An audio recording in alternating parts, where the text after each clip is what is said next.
Ça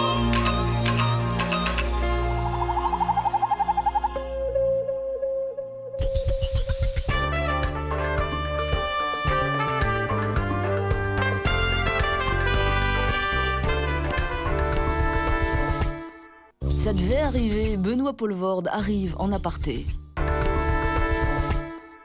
Elle décroche le bon Dieu audimat sans concession. Sœur Emmanuelle, sœur, certes, mais surtout vivante. Elle publie Richesse de la pauvreté. Elle, sa richesse, c'est presque une sainteté. Sœur Emmanuelle, en aparté. Bonjour, sœur Emmanuelle. Bonjour, Pascal.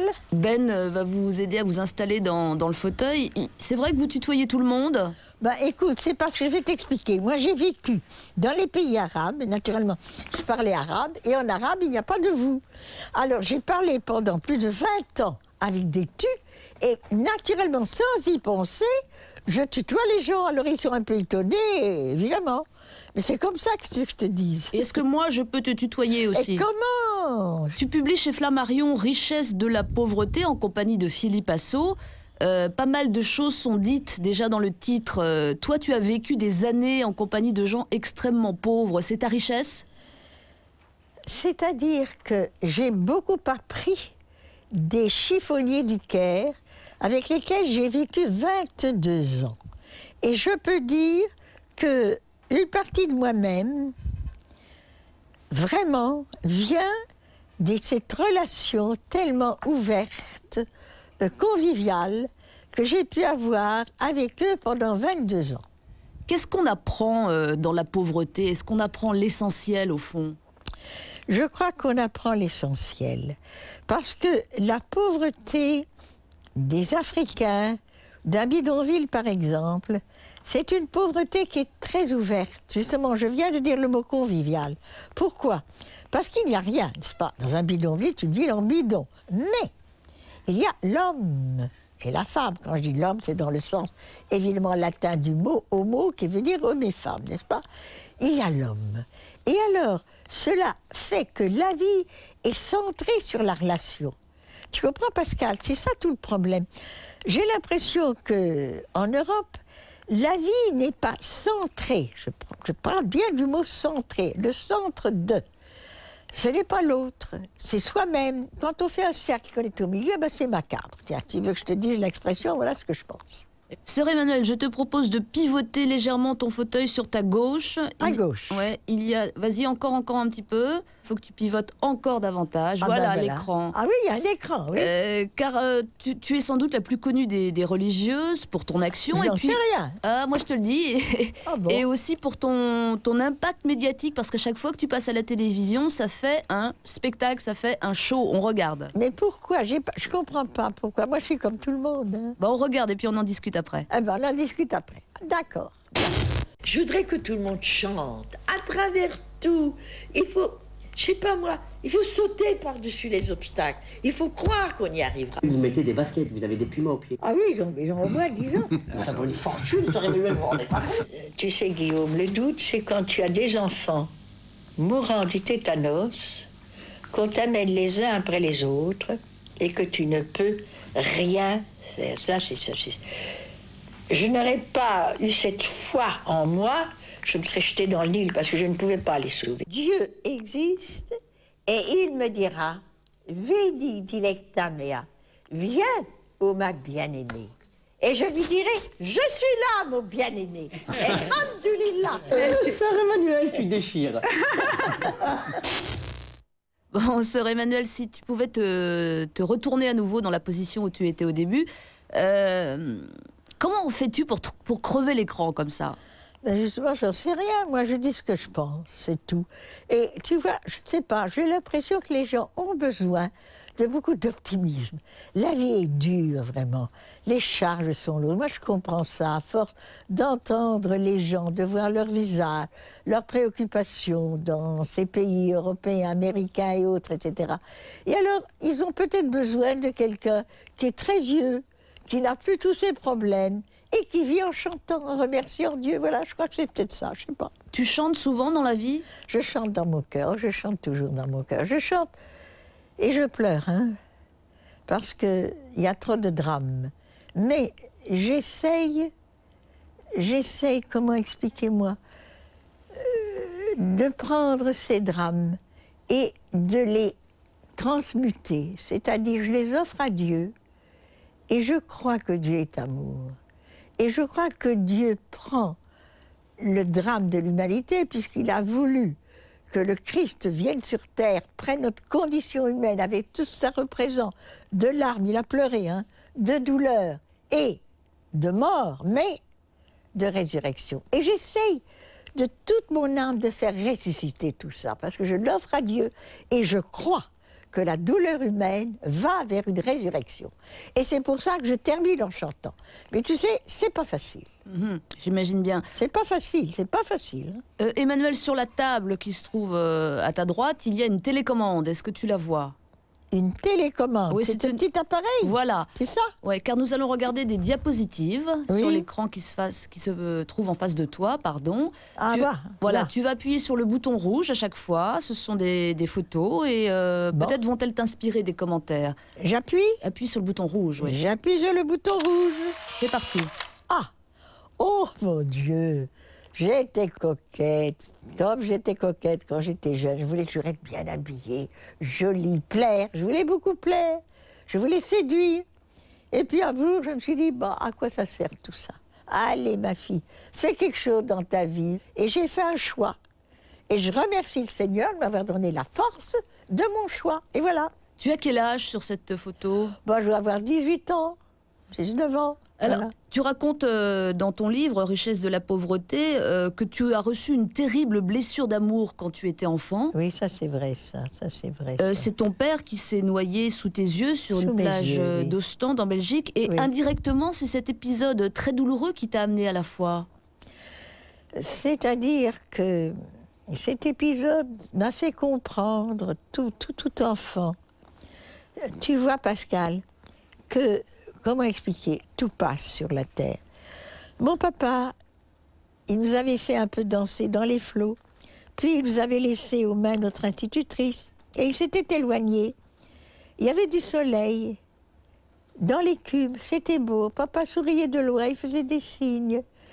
Et puis la mer était assez démontée. Et les gens nous ont dit, appelez votre papa, les enfants, appelez votre papa, il va trop loin.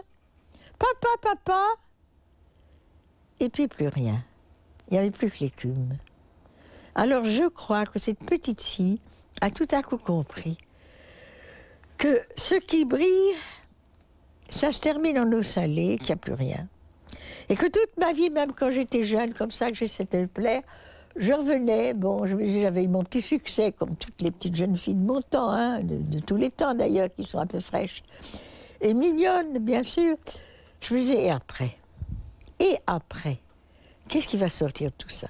Et c'est alors que moi j'ai senti que je voulais un absolu, quelque chose qui ne meurt pas, quelque chose qui ne se transforme pas d'écume en eau salée, tu comprends?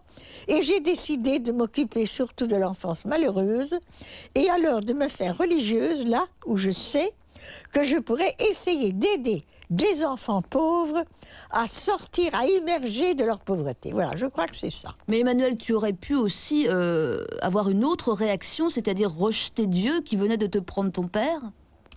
J'étais trop petite pour rejeter Dieu, tu comprends, à 6 ans. Et ma mère, c'est ma mère, moi j'ai un culte pour ma mère. Ma mère, elle est restée très croyante, très croyante. Je me rappelle la scène, c'était quelque chose de terrible parce que tout à coup, on n'a plus vu papa. Alors l'institutrice, affolée, nous a pris, nous a ramenés avec mon petit frère, vite et vite. Nous avions loué une maison près de la plage. Elle nous a ramenés là, c'était un dimanche, maman est revenue de la messe et moi je sanglotais. Ça, j'oublierai pas cette scène aussi. Elle ouvre la porte, j'étais adossée contre le mur. Madelon, tu t'es encore disputé avec ton petit frère? Mais non, maman, papa s'est noyé. Et je pleurais, je comprenais pas très bien, mais que c'était terrible. Je vois ma mère, qui jette un regard à l'institutrice, qui baisse les yeux. Elle est contre le mur, blanche. Ave Maria Gracia plena Dominus tecum. Et s'est enfuie en priant. Et je crois que ce drame a fait d'elle encore une femme qui s'est plus raccrochée à Dieu. Elle ne s'est pas révoltée. Car enfin, elle savait bien que tu veux, mon père a été trop loin. C'était un homme de risque. Il me dit, j'aime ça. Il faut risquer dans la vie. J'aime mieux finalement qu'il soit mort parce qu'il a risqué que s'il était mort dans son lit. J'aime pas ça. Enfin, disons, peu importe. Madeleine est devenue Emmanuel puisque tu es entrée au couvent à l'âge de 23 ans. Non, à 20 ans. 20 ans, pardon. Ça veut dire aussi la chasteté pour toute sa vie. Honnêtement. La chasteté, c'est un mot qu'on n'aime pas beaucoup actuellement. Hein, c'est un choix. C'est un choix particulier. Moi, je vais te dire honnêtement, Emmanuel, je n'ai jamais compris pourquoi les gens d'église ne pouvaient pas faire l'amour. Ah bon? Eh bien, écoute, moi, donc, j'ai choisi les 3 vœux. Hein. Donc, la pauvreté. Alors ça, c'était merveilleux parce que j'avais jamais assez d'argent pour mes toilettes et mes plaisirs, mes voyages. La chasteté, j'étais débarrassée, merci mon Dieu, d'essayer de plaire aux jolis garçons, qu'ils aillent au diable, pas au diable, enfin, qui soient tranquilles de ce côté-là. Et l'obéissance, parce que tu vois, moi je ne savais pas ce que je voulais, jamais voyager, je partais à Londres, j'habitais Bruxelles, je partais à Paris, je revenais. Mon cœur n'était pas content. Et je vais t'expliquer, Pascal, qu'est-ce que ça veut dire la chasteté? Ça, j'ai eu une maîtresse de novice qui était une femme remarquable. Elle nous a bien expliqué. Elle nous disait, écoute Pascal, c'est pas facile pour une femme de vivre sans être unie à un homme. Et vous, mes enfants, vous appelez comme ça, vous aurez des heures dures, vous vous sentirez seul. Mais sachez-le, si vous tenez, vous deviendrez, écoute bien, la sœur universelle qui offre à tous, hommes et femmes, un amour gratuit. L'amour qui fait qu'il ne veut pas posséder, il veut donner et recevoir de la même manière. Eh bien, je ne peux pas t'expliquer, Pascal, mais je sais, moi, que ce vœu de chasteté, qui n'a pas toujours été facile, hein, c'est sûr, c'est évident. Il y a eu des moments durs, heureusement d'ailleurs. Eh bien, ce vœu m'a aidé à regarder les autres, hommes et femmes, vraiment pour eux. Pour, que sais-je moi, être justement celle qui donne la main, qui regarde les yeux dans les yeux, comme une sœur regarde son frère. Allez, ensemble, yallah, en avant, nous construisons un monde meilleur. Je t'assure que ça m'a beaucoup aidé, sincèrement. Oui, mais Emmanuel, faire l'amour, ça n'est pas diabolique, c'est aussi une chose très belle, très naturelle. Personne n'a dit que c'est diabolique. Et la maîtresse de novice ne nous a jamais dit que c'était diabolique, bien au contraire. Ma sœur s'est mariée, je l'ai beaucoup admirée. L'amour est très très beau. Mais tu vois, l'amour restreint. Tu vois, regarde ma sœur, bon, elle s'est mariée avant moi, elle était mon aînée, 4 ans. Je l'ai vue très heureuse, mais je me dis, si j'épouse un homme, je ne pourrai pas me donner, j'allais dire, au monde, surtout des enfants. J'aurai mes enfants, je serai bien obligée de m'en occuper, et ce sera un grand bonheur pour moi. Mais tous ces enfants malheureux, tu vois, j'ai été vraiment à travers les 5 continents, et j'ai eu l'occasion d'aider, en équipe bien sûr, pas toute seule, nous avons sauvé des milliers d'enfants. Tu vois, Pascal? Eh bien, j'aurais aimé un homme, une famille, comme ma sœur. C'est très beau, dire, elle est très fière. Elle me dit, tu sais, Madeleine, bien sûr, elle m'appelle Madeleine. Tu sais, Madeleine, eh bien moi, j'ai 50 enfants, petits-enfants, arrière-petits-enfants. Et j'ai dit en riant, Marie-Lou, j'en ai 50 000. Tu comprends? Ouais. C'est ça. C'est vrai, Emmanuel, tu appuies sur le bouton rouge, on va passer à une autre diapo. Allez, j'appuie. Alors. Ah bah oui. Eh ben voilà. C'est l'homme de ta vie? Eh oui. Il m'a tout appris. Il m'a tout fait comprendre, tu vois. Il m'a fait comprendre l'homme. Et il m'a fait comprendre Dieu. Parce que moi, je crois qu'il est Dieu de Dieu, lumière de lumière. Et qu'il a voulu entrer dans notre magouille, dans notre drame, dans notre souffrance et dans notre mort. Il n'a pas refusé la mort. Et la parole que j'aime le plus de Jésus en croix, mon Dieu, pourquoi m'as-tu abandonné? Élie, Émi, lema sabachthani. Ça, tu vois, Pascal, c'est le cri de l'humanité. Moi, j'ai crié comme ça. Et quand j'ai crié comme ça, surtout la mort des enfants, on ne peut pas accepter ça. C'est lui, le Christ en croix, c'est la Pietà.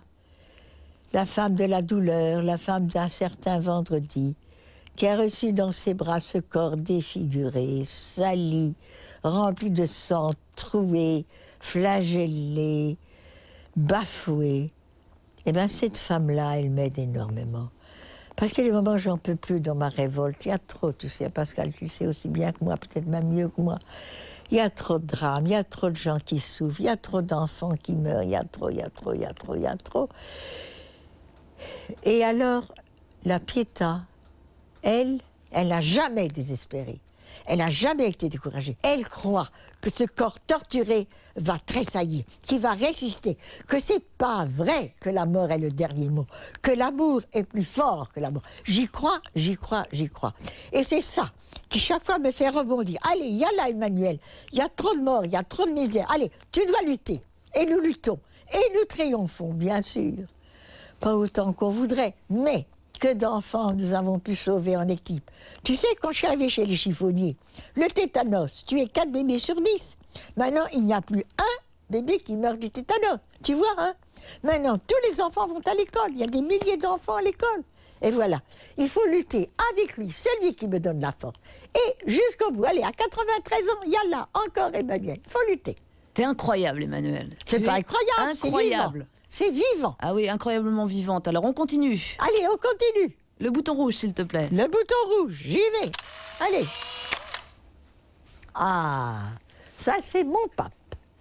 Ah, ce que je l'aime, je ne peux pas te dire comme je l'aime. Quand Jean-Paul II dit qu'il interdit le préservatif, y compris pour lutter contre le sida, tu es d'accord avec lui? Ma chère Pascal, j'ai lu à peu près tous les écrits du pape. Il n'y en a pas un, tu entends, où il parle du préservatif. Alors, ne me raconte pas de ça. Et je vais te raconter autre chose, moi. Il dit l'abstinence, alors. Entendons-nous.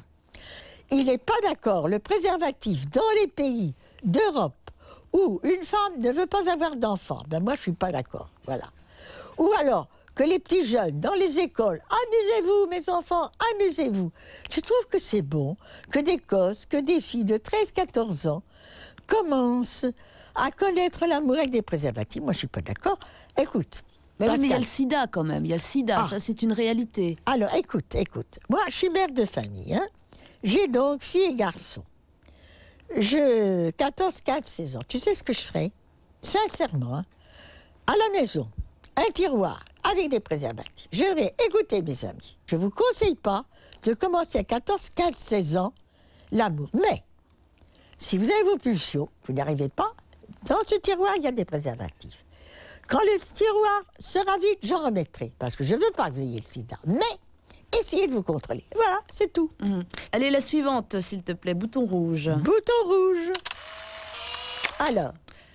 Alors lui, c'est l'évêque de Bayeux, il s'appelle Monseigneur Piquant, et il a été condamné à 3 mois de prison avec sursis. Bon, tu connais l'histoire. Bien sûr, j'ai suivi l'histoire. Il n'avait pas dénoncé les actes pédophiles de l'abbé En Bisset. effet, oui. Bon, c'est scandale, ça, non?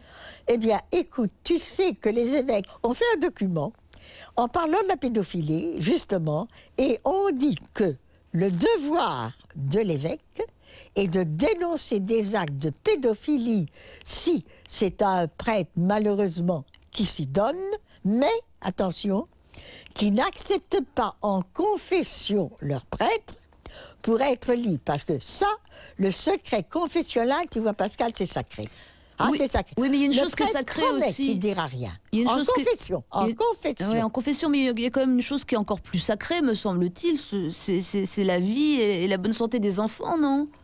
Tu as tout à fait raison. Et justement, il y a maintenant chez les évêques une décision d'essayer, parce qu'ils sont très pris, mais de voir plus souvent les prêtres, surtout les jeunes, pour les soutenir, pour les aider. Si le jeune prêtre est en difficulté, ils veulent essayer de les aider. Il faut les aider avant, ma chère, pas après, c'est trop tard, tu comprends? Oui, bien sûr. Je tourne, non. Non, tu appuies sur le bouton rouge, toujours. Voilà. Voilà. Voilà, Ah. ce sont des talibans. Bien sûr, je les reconnais. Hein.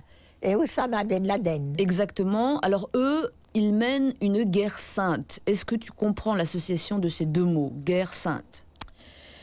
Je la comprends malheureusement parce que j'ai vécu dans des pays et je me suis rendu compte. J'ai compris beaucoup de choses, tu sais, Pascal. J'ai beaucoup cherché, médité et prié et écouté. Et malheureusement, malheureusement, j'ai connu en effet des hommes, très, très, très petite minorité, parce que moi je connais bien l'islam, et j'ai lu le Coran, bien sûr, je l'ai lu en arabe, aidé évidemment d'amis, je l'ai lu en turc, je l'ai lu en français, donc je connais bien le Coran. Le Coran ne prône pas le fanatisme, c'est pas vrai. Le vrai islam est un islam tolérant. Et malheureusement, tu as tout à fait raison, il y a quelques hommes qui, petits, écoute bien ce que je te dis, petits, on leur apprend la haine. Et ça, pour moi, ça a été ma plus grande souffrance. Je peux te dire que depuis le 11 septembre, Pascal, je ne sais pas, moi j'ai comme une ombre sur mon cœur. Je ne peux pas te dire, je ne suis plus la même quand je me réveille le matin, etc. Parce que j'ai vu, parce que généralement je ne vais pas tellement à la télévision, mais ces jours-là j'y étais parce que je voulais comprendre, compatir, souffrir avec, voir. Et quand j'ai vu, c'était je crois le 11 septembre, l'après-midi, des petits-enfants qui applaudissaient parce qu'on avait tué des hommes et des femmes. Alors là, moi, ça m'a été... Je ne peux pas t'expliquer, je dis, mon Dieu, mais c'est pas possible, les enfants, mais les enfants. Moi, je me suis battue toute ma vie pour que l'enfant soit heureuse, enfin, ait une bonne éducation, soit tolérante, que nos enfants se comprennent, ils s'aiment, petits chrétiens, petits musulmans, peu importe. Et voir ça, c'est terrible. Et là, Pascal, on ne peut rien faire. Quand, depuis l'enfance, tu as appris qu'il faut, au nom de Dieu, tuer celui qui ne pense pas comme toi, ils sont pas nombreux, mais là, ils te dépassent. Moi, je le sais, je l'ai vécu. Mais je le répète, c'est une minorité. Il ne faut pas croire que beaucoup de musulmans sont comme ça. Ce n'est pas vrai. Non, non, bien sûr que ça n'est pas vrai. Et il faut qu'on le sache. Il ne faut pas regarder chaque musulman, chaque arabe comme un ennemi potentiel. Mais ce n'est pas vrai. Mais faisons donc votre ami, tout simplement, en le regardant aussi avec une simple amitié, c'est tout. C'est très simple. On continue, Sœur Emmanuelle, il reste continue. encore des diapositives. Alors, Chirac. Et alors, qu'est-ce que tu me demandes pour Je ne sais pas, Chirac? est-ce que tu l'as déjà rencontré? Qu'est-ce qui Oui, bien t'inspire? sûr, je l'ai rencontré plusieurs fois. Je l'aime bien. J'aime bien sa femme aussi, Bernadette.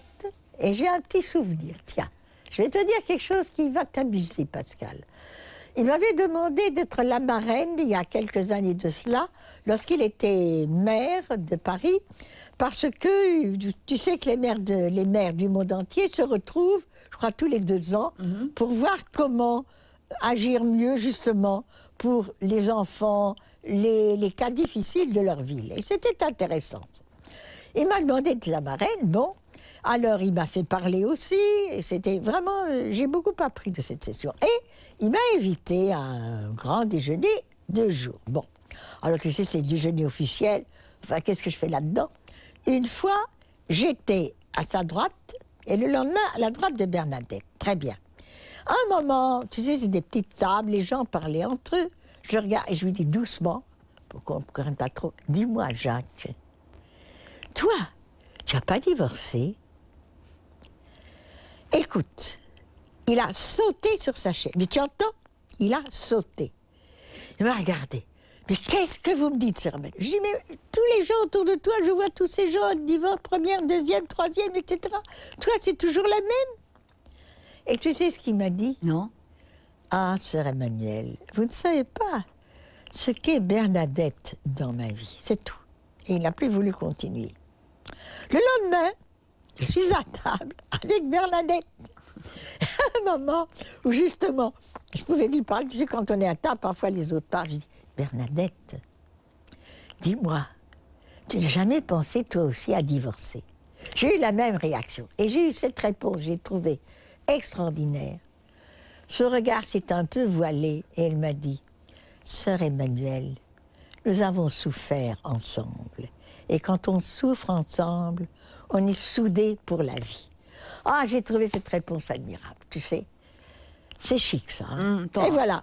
On va terminer en musique, Sœur Emmanuelle. Oui, bien sûr, volontiers. Toujours sur la table, il y a 4 disques. Nous te proposons d'en écouter un seul. Alors voilà, lequel? Je te donne la liste. Il y a Metallica, Je ne sais pas si tu connais. Moi, je connais rien, ma chère. Moi, je suis d'un bidonville où on connaît rien. Grace Jones qui chante La vie en rose. Ah, bon, oui, La vie en rose. Ouais, Bob Marley. Ça, c'est ma jeunesse. Ah oui, La vie en rose. Ou Ophélie Winter, Dieu m'a donné la foi. Ah, ça, c'est beau, ça. Qu'est-ce que tu voudrais écouter? La vie en rose? Non. Non. Il faut que je choisisse Dieu m'a donné la foi. Soyons un peu sérieux. Allez. Eh ben, elle s'appelle Ophélie Winter. Ah, c'est Ophélie Winter. Bien, allez. Et on va l'écouter tout de suite. Allez, on l'écoute. J'ai dans le cœur cette force qui guide mes pas. Dieu me donnait la foi, puis je ne sais quoi. J'ai dans le cœur cette force qui guide mes pas.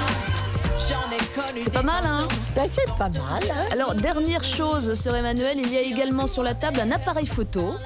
Oui, en effet. Car je voudrais que tu te prennes en photo. Comment? Eh bien, tu prends l'appareil photo. Je le prends? Ouais, tu le prends. Est-ce que ça va aller sinon? Oui, oui, oui. Alors, voilà, je prends l'appareil. Voilà, tu le mets devant toi à bout de bras. Comment, à bout de bras? Ouais, tu le mets devant toi. Attends. Comme ça? Voilà, et tu appuies 2 fois sur le bouton rouge. Alors, je souris. Ah bah, tant qu'à faire. Ça marche. Encore une fois. Et voilà. La photo va sortir et nous allons la garder. Vous allez la garder? Oui, on fait une petite collection, ouais. Voilà, bah tu peux poser l'appareil photo. Ouais. Merci. Je remets l'appareil. Ouais, merci beaucoup, merci pour tout, sœur Emmanuel. Allez, hop. On va appeler Ben qui va venir te chercher. Et je rappelle que tu sors un livre chez Flammarion qui s'appelle Richesse de la pauvreté avec Philippe Assaut. Je voulais te remercier, c'était une belle leçon aujourd'hui. Eh bien, tant mieux. Et à bientôt. Merci Pascal. Merci Emmanuel. Allez, je t'embrasse. Allez, on y va. Ça va sortir. Allez, hop. Alors, Ben. Alors. Tu m'as entendu? Et tu as l'impression que c'était bon? On est pas mal, la Canal+. On a ri, on a pleuré, on a réfléchi. Qu'est-ce que vous voulez de mieux, mes amis? Benoît Poelvoorde arrive sur son vélo. À tout de suite. Ouais, à 60%, je dois beaucoup m'aimer, sinon je ne serais pas en train de vous parler et de m'écouter. Et à 40%, j'ai les doutes de quelqu'un qui ne s'apprécie pas pour des tas de raisons extrêmement particulières et intimes. Drôle de type, drôle parce que parfois pathétique ce qu'il joue, l'air de rien. Benoît Poelvoorde revient faire le malin sur son vélo, celui de Ghislain Lambert. Un petit bras du boyau, il le joue en équilibre, juste ce qu'il faut. Benoît Poelvoorde en aparté.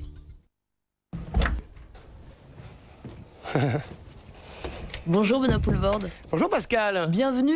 Je sais que vous êtes un garçon sensible et timide, alors mettez-vous à l'aise. Regardez, fouinez un petit peu parce qu'il y a pas mal de choses qui devraient... J'ai déjà repéré la bière, Pascal. Je fais semblant de ne pas l'avoir vue du premier coup. Je vois qu'il y a un vélo d'appartement. Je vois qu'il y a Nicole. Nicole qui? Nicole Kidman, hein. Et pourquoi elle d'ailleurs? Pourquoi Nicole? Ouais. C'est son nez, hein, Pascal. Parce que ça me rappelle ma sorcière bien-aimée. Ah oui. J'étais fou de ma sorcière bien-aimée, c'était Elisabeth Montgomery, qui était une fille extraordinaire, qui n'a hélas fait qu'une carrière dans ce feuilleton, quoique ce n'est pas que ça, parce qu'elle était formée. Je peux m'asseoir, moi, Pascal? Mais asseyez-vous, oui. Et prenez donc une gorgée de bière, si vous voulez. J'allais le faire, voyez-vous, je me suis naturellement dirigé vers la chope et les spéculoos. Bon, vous êtes là pour un film qui sera en salle prochainement, qui s'appelle Le vélo de Ghislain Lambert, de Philippe Harel, avec notamment José Garcia. On va tout de suite se mettre dans l'ambiance, une ambiance d'effort, de sueur, de bronzage. Enfin, le cyclisme, une belle leçon de courage. On regarde. Détends-toi. Je suis détendu. Non, tu es tout dur. Détends-toi, sinon ça va jamais rentrer ou l'aiguille elle va casser. Comme ça? Si. Bon, si, c'est bien, c'est bien. Ça y est?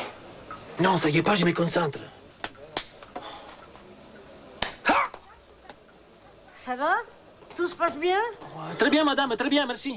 Au revoir, madame, merci. Au revoir, monsieur. Au revoir. Au revoir.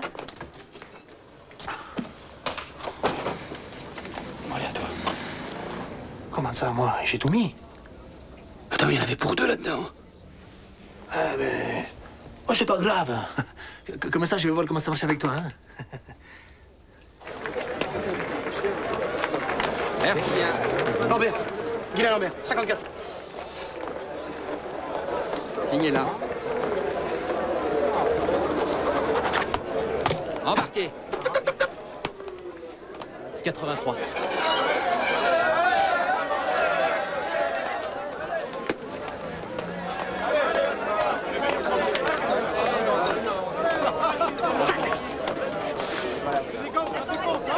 Bien, tranquille. Départ tranquille, les gars. Il y en a aucun, hein, les gars.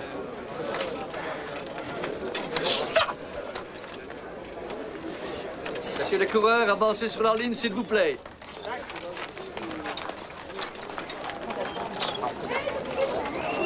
Attention, messieurs les coureurs, prêts pour le départ? Bon, on va en dire deux mots, on va planter le décor. Milieu des années 70, Guylain Lambert est né le même jour qu'Eddy Merckx, mais avec 8 minutes de retard. Et un retard qui va aller en s'aggravant, d'ailleurs. Oui, et depuis, l'écart n'a cessé de se creuser. C'est l'histoire d'un loser. C'est pas un loser, Pascal. Un loser, c'est pas j'ai pas la même définition du loser. Pour moi, un loser, c'est quelqu'un qui ne tente même pas. J'assimile souvent le loser au bourgeois. Le loser, le bourgeois, c'est quelqu'un qui se contente de ce qu'il a. Donc pour moi, c'est pas un loser, c'est quelqu'un qui tente et qui n'y arrive pas, mais c'est pas...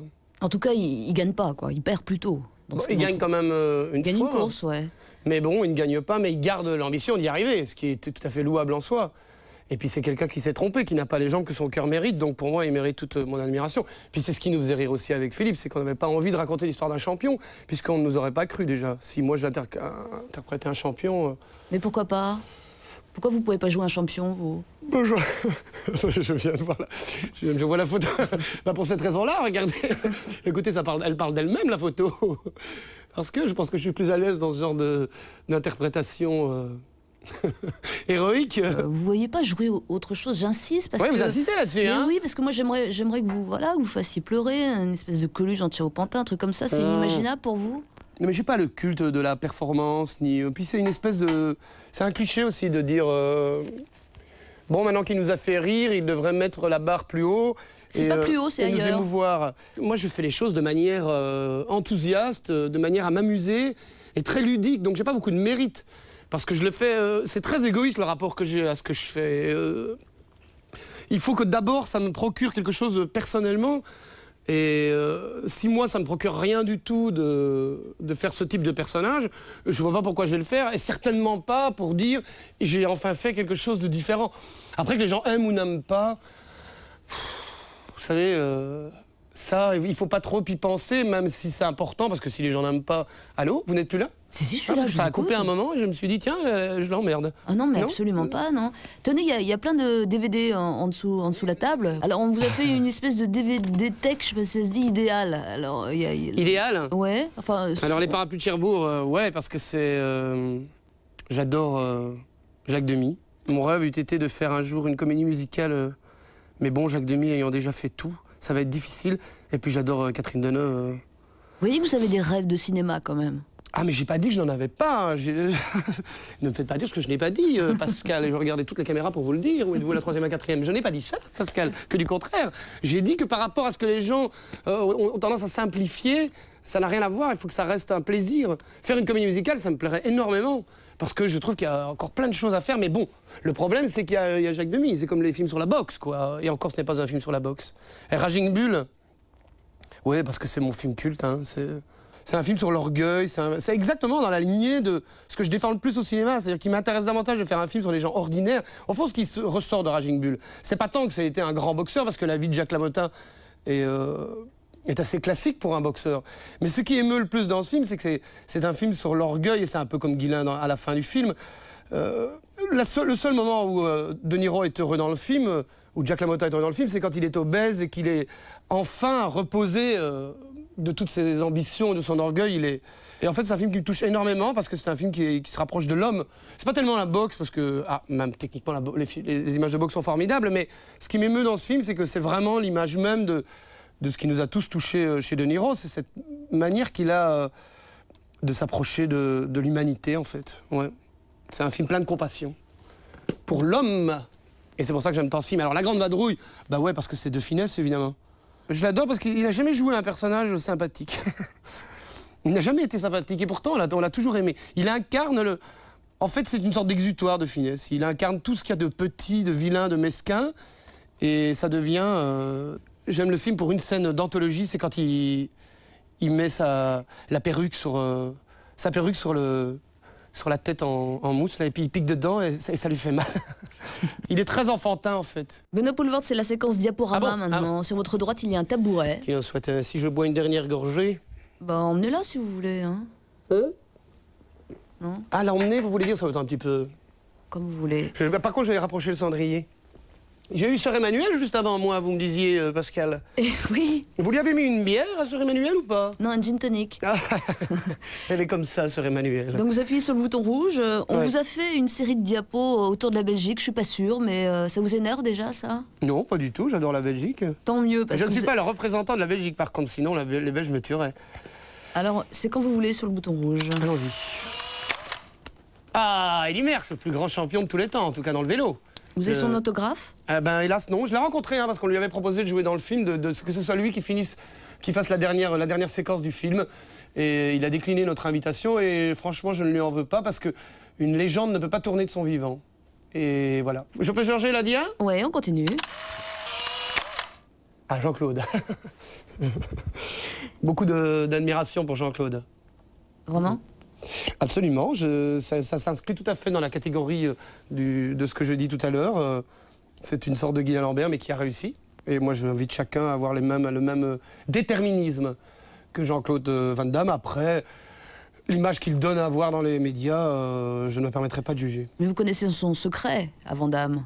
Il Non, est aware. Il est aware. Aware, parce qu'il écoute, il est à l'affût. Mais bon, c'est un peu fastoche. D'être aware? Non, de se moquer. Oui, mais c'est bon aussi, non? Ouais, mais il y a parfois des cas de figure où c'est un peu... Trop facile? Oui, trop facile. Bon. Et en plus, ce n'est qu'une image extérieure. On ne sait pas comment on maîtrise l'image qu'on donne à la télévision. Peut-être à la minute où je suis en train de vous parler, il y a des gens qui ont déjà zappé en se disant « il m'emmerde celui-là ». Peut-être, allez savoir. Vous voyez, on ne sait pas juger. Donc, ouais. Mais sinon, en dehors de ça, En plus, j'aimais énormément les films coup de poing, les films karaté, vous le savez. Je trouve que c'est vraiment la base du cinéma. Parce que voyez-vous, qui irait narguer Jean-Claude Van Damme? Personne. Logiquement, vous n'allez pas aller chercher querelle à Jean-Claude Van Damme ou à Steven Seagal, voire à Schwarzenegger. Jamais. Et le cinéma, logiquement, vous avez vu un film avec Schwarzenegger, vous savez que dans le film suivant, personne ne peut aller dire à Schwarzenegger « écarte-toi bonhomme ou je t'éclate la gueule ». Et pourtant, ils ont fait des dizaines de films où il continue à exister des gens très petits avec des dents en or qui leur cherchent querelle et qui lui disent « toi tu dégages ». Eh bien ça c'est le cinéma. Le cinéma sont des codes que l'on accepte et on accepte qu'un type qui mesure 1m10 aille chercher querelle à Schwarzenegger. Et je trouve que c'est la base même du paradoxe cinématographique. Nous sommes vraiment dans la fiction et bravo, c'est le comment est-ce qu'on dirait, le parangon de la fiction, Jean-Claude Van Damme. Ah bah oui. Alors, Annie Cordy, c'est mon enfance. Hein. Vous vous souvenez de... Absolument, ouais. Annie Cordy, j'ai d'ailleurs fait, quand j'étais tout petit, quand j'étais en colonie de vacances, une chanson d'Annie Cordy sur scène. C'était laquelle? Je voudrais bien, mais je peux point, c'est pas commode d'être à la mode quand on est bonne du curé. C'est pas facile d'avoir du style quand on est une fille comme moi. Et après, je me souviens plus parce que j'étais vraiment très petit. Mais pas mal quand même. Ouais, j'étais très... J'aimais bien Annie Cordy. C'est votre patrimoine quasiment, hein? Oui, en quelque sorte, tout à fait. C'était d'ailleurs quelqu'un qui avait beaucoup de... Comment dirais-je... qui ne se prenait pas au sérieux, ce qui est à mon avis une caractéristique du Belge. Et je lui rends hommage. Bon, allez, on enchaîne. Ah. Bah oui, la famille royale. Mon aussi. mariage. Eh oui, je me suis marié comme le commun des mortels. Et si vous regardez bien sur la photo, on voit mes parents, on voit quelques amis, très peu de gens du cinéma. Hein. On voit peut-être bien là sur la droite l'escure, mais vraiment il s'est écarté. Et j'ai pas de no comment, je n'ai pas de... Comment dirais-je? Je n'ai pas une grande... je ne comprends pas le principe de la famille royale. Bon. Parce que c'est un principe de distinction, voyez-vous? À partir du moment où on défend des idées démocratiques, où on se bat pour qu'il n'y ait aucune distinction de race, de couleur, ni sociale, je ne comprends pas qu'on puisse accepter qu'il puisse y avoir des gens qui se revendiquent de sang bleu. Donc je ne peux pas concevoir une famille royale. Alors je n'ai rien contre eux, parce qu'à mon avis leur vie doit être assez pénible, mais je ne comprends pas. Ça reste un grand mystère pour moi, parce que les Belges sont très royalistes. Ma maman est très royaliste. Ça fait partie du folklore belge. Mais hélas, je ne le partage pas. La suivante? Alors... Ah Je Bah oui. m'en doutais un peu. Marc Dutroux, hein, c'est aussi voilà, une série d'événements qui a un peu traumatisé le pays. Qui a fait mal à la Belgique. Ouais. Ouais. Il y a vraiment eu avant-après toute cette marche blanche, etc. Vous sentez une fracture Dutroux? Non, même pas, non. Non, je pense pas. Je pense qu'il aurait pu y en avoir une et je regrette bien qu'il n'y en ait pas eu. Parce que là, pour une fois, on avait... Enfin, moi, j'ai beaucoup d'admiration pour Gino Russo, qui est un des parents d'une des petites filles qui a été blessée. Enfin, je sais pas comment on dit... Violée. Oui, enfin, ouais, j'arrive pas à dire le mot. Et pour une fois, on avait vraiment la Belgique qui était face à sa réalité. Et une fois de plus, on a été d'une grande lâcheté. Donc, je n'ai pas de commentaire là-dessus. D'accord, on enchaîne alors. Johnny. Alors Johnny, il m'émeut en tant qu'homme entièrement voué et donné au public. C'est une icône. À ce titre, il m'émeut. Alors après, ça n'a même plus beaucoup d'importance de savoir si on aime ou on n'aime pas Johnny. On respecte pour avoir tenu aussi longtemps. Et c'est remarquable à ce titre-là. Ah, Monsieur Manhattan. C'est sans doute le personnage... que j'ai le plus de... Elle est super cette photo, je l'avais jamais vue. Le personnage que j'ai le plus de plaisir à jouer et à revoir, parce qu'en général, je n'aime pas me revoir. Mais Monsieur Manhattan, j'aime vraiment bien. C'est vraiment un ami. Et lui, je le regarde vraiment à la troisième personne. Il est Monsieur Manhattan. C'est mon côté, c'est mon Dr Jekyll et Mr Hyde. Sinon, le type qui le joue, là, qui s'appelle, je crois, Benoît Poelvoorde, vous l'aimez bien, ça va? Oh, je crois qu'à ouais, à 60%, je dois beaucoup m'aimer. Sinon, je ne serais pas en train de vous parler et de m'écouter. Et à 40%, j'ai les doutes de quelqu'un... qui ne s'apprécie pas pour des tas de raisons extrêmement particulières et intimes. On va terminer en musique, Benoît Poelvoorde. Ah, avec quelques disques que vous allez me faire écouter ou bien que vous allez choisir un disque, ça se passe près de la Chanifi, en face du bar. Où est-elle graphique? Est-elle... Vous avez le choix entre Véronique Sanson, Amanda Lear, Lara Fabian ou Moby. Alors, Moby, non. Enfin, j'adore Moby, hein. Je trouve que l'album est absolument magnifique, c'est un des plus beaux albums. Lara Fabian, c'est un secret pour personne, ce n'est pas ma tasse de thé. Amanda Lear, je ne vais rien dire parce que je vais faire un plateau télé avec elle bientôt. Alors je me garderai bien d'une remarque. Il reste Véronique Sanson. Et Véronique Sanson, ouais, je vais choisir Véronique Sanson parce que c'est une des rares femmes, je trouve, qui parle vraiment comme une femme. Hein. Et ça me touche. Alors c'est pas de chance, on va écouter quelques mots d'amour écrits par Berger, je crois bien. Hein. Donc voilà. Ah oui, c'est vrai, c'est écrit par Michel Berger. Ouais. Mais peut-être que Michel Berger avait un côté féminin qui nous désamorce et qui nous épate. Il manque quelqu'un près de moi. Je peux fumer pendant la chanson ou... Ouais, mais pleurez pas. Non.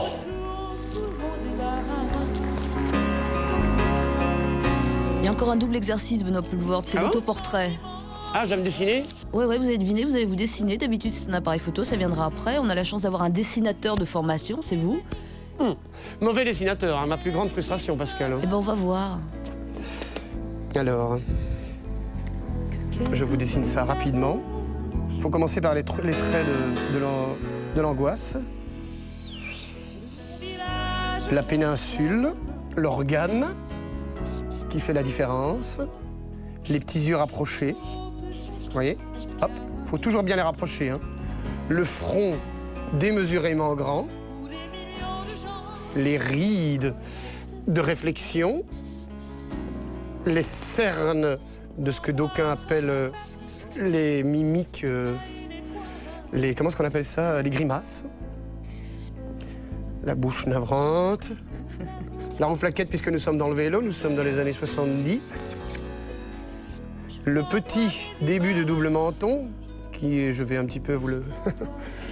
Le cheveu de droite. Je ne peux malheureusement pas faire le cheveu du dessus. Je laisse deviner le cheveu de gauche. Le volume. L'implantation qui se fait de plus en plus rare. La nuque. Le vêtement noir. La cigarette, j'ai oublié de mentionner. La mort, les clous de cercueil, comme dirait Humphrey Bogart. Et vous avez... Ah non, attendez, j'ai oublié les cernes. Les cernes promotionnelles. Et alors, vous ne signez pas? Oh bah... Si, si vous voulez. J'avais un prof qui disait, c'est au moment de la signature que se révèle votre véritable expression. Enfantin, ayant besoin maternel, on dira. Et on va vérifier tout de suite, grâce à l'appareil photo. C'est le deuxième autoportrait. Vous le voyez, l'appareil photo, c'est près des disques. Ah oui, je le vois, ouais. Vous allez choisir l'endroit qui vous convient et... Bah, il faudrait que je le fasse en rapport avec mon dessin pour voir si c'est à peu près juste. Donc si je suis dans cet axe-là, mon nez doit être comme ça. C'est ça, hein? Et j'appuie où? Bouton rouge par 2 fois. Alors, attendez.